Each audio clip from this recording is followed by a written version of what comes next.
Hey y'all, Mr. K, I'm back for one last hurrah for the year, right? We're gonna finish up our Woodwind family. I know you've seen some other stuff, but I wanted to make sure that you got the full Mr. K experience. You ready for it? Let's go. This is the saxophone family. Now, the saxophone was invented by a gentleman by the name of Alto Sax. He named it after himself. I wonder what a Koenigaphone would look like.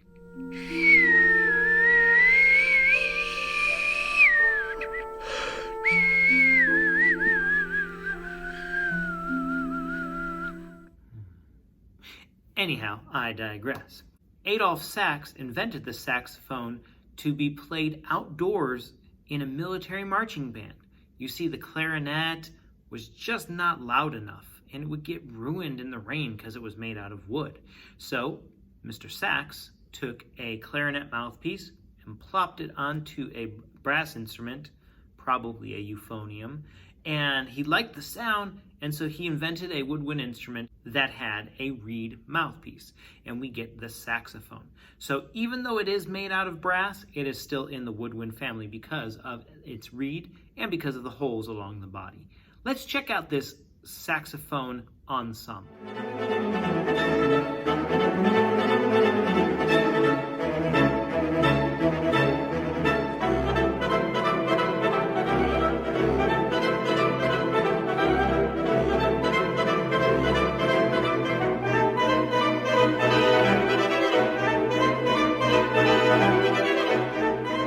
How cool, right? All sorts of great, wonderful sounds coming out of that group.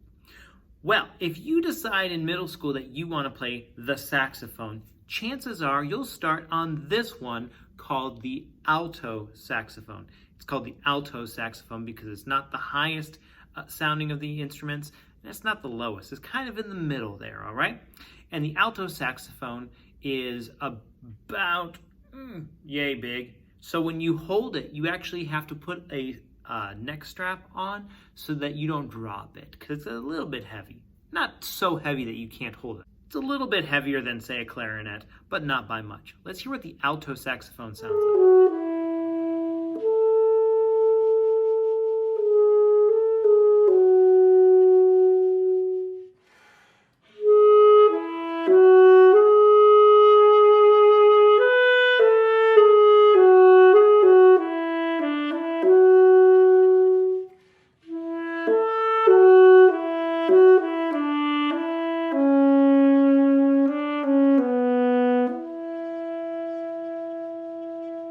Isn't that great? Now, the saxophone is very adaptable. It can be played in classical music, but it can also be played in popular and jazz music. Let's check out some jazz saxophone.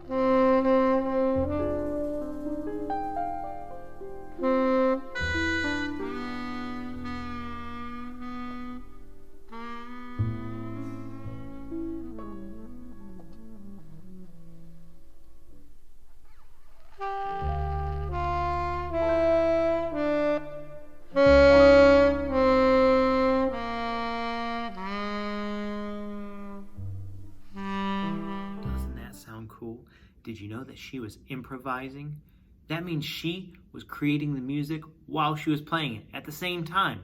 I know, right? That's pretty amazing. Well, moving on in the woodwind family to the oboe. Now, this instrument is an old instrument. I mean, probably not this one on the screen, but it's an instrument that dates back many hundreds of years. You see, the oboe is a double reed instrument. And like the clarinet reed, this is an idea that is very, very old. You see, people way back in ancient Greece, way, way older than your grandparents, people were making instruments using double reeds. How did they do it? Well, they took the reed cane and they shaped it in a particular way and it worked. Well, I don't have any reed cane, but let me just see if I can demonstrate. Don't worry, I'm a professional.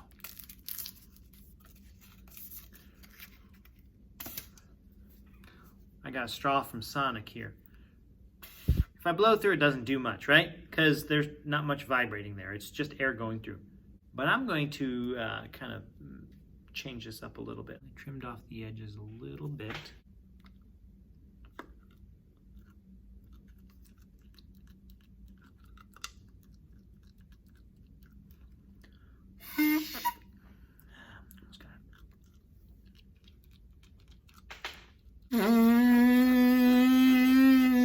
I did it! I got a sound. What I did was I took and I snipped the edges there a little bit. Sorry, I'm trying to find the camera. And I mushed it down a little bit with my teeth so it's kind of very flexible and supple there.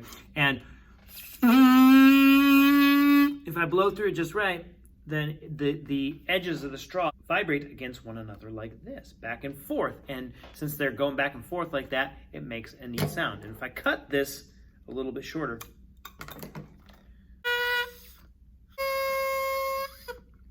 I get a neat sound. That's the gist of the oboe reed.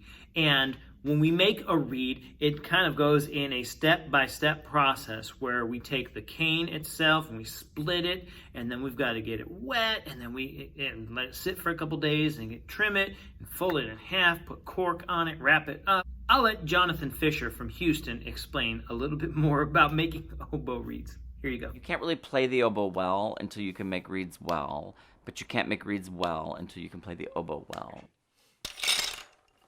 All oboists, I don't care how good you are or bad you are, every oboist in the world is sort of 3 scrapes away from total disaster.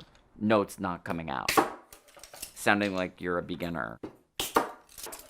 I liken it to hitting a nail in the center of a glass coffee table.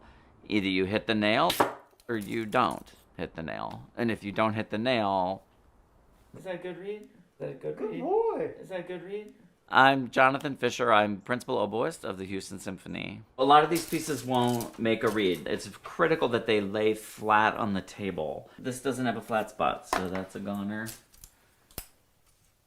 This is a goner. This one's good. We're making our instrument every day from a piece of vegetable material. It's a piece of grass. It's a cane. It's a rhododendron.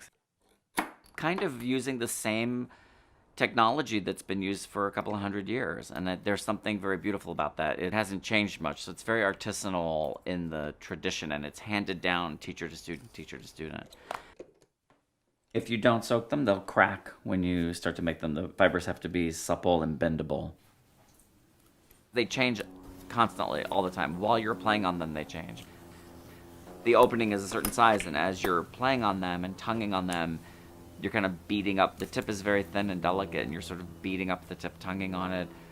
And the aperture, the opening of the reed gets smaller and smaller as you play.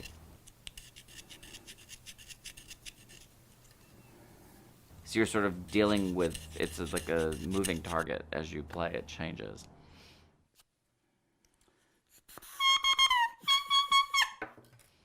It sounds like it's so difficult. It's a nightmare, basically, yeah. What do you think? Pretty good.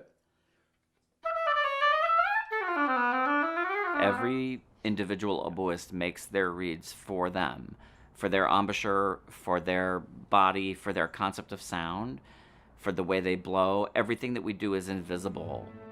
Other people can hold this a certain way. We can't see any of the production of the instrument, so it's very conceptual. And everyone has to make a reed that fits their concept of that.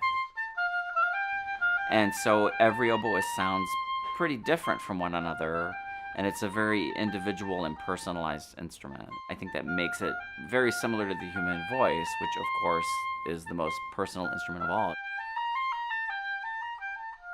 Interesting, eh? Bet you didn't know you had to be not only a musician, but also a craftsman. Let's hear what the oboe may have sounded like a couple of 100 years ago.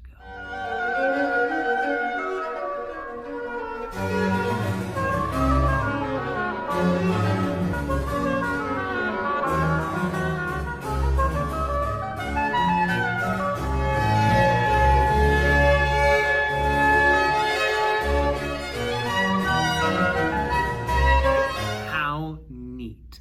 It's an instrument whose sound hasn't changed in hundreds of years. Pretty cool, don't you think? All right, and now on to the last woodwind Now on to the last woodwind instrument called the bassoon. The bassoon is the largest of the woodwind instruments. It's over 8 feet long if it was unwrapped. It's really a couple of long pieces of wood, long tubes of wood, and you can see down at the... I guess you can't see.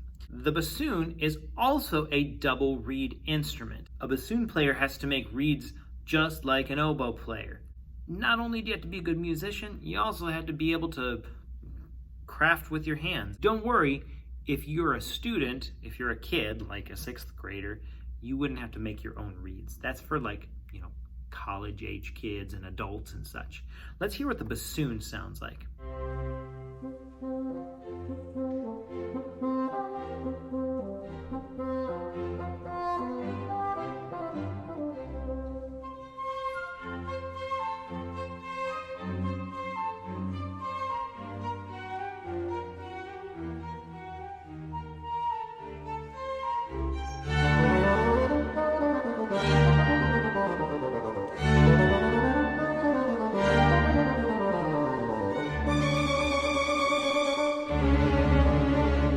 That marvelous. It's a great classical instrument.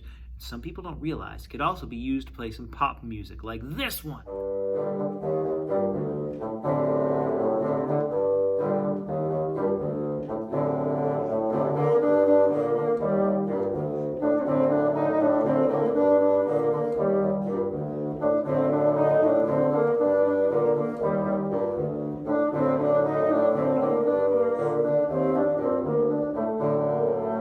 Recognize that? I know I did. I think I did. I'm not quite sure. I don't think I've ever heard that song in my life, actually.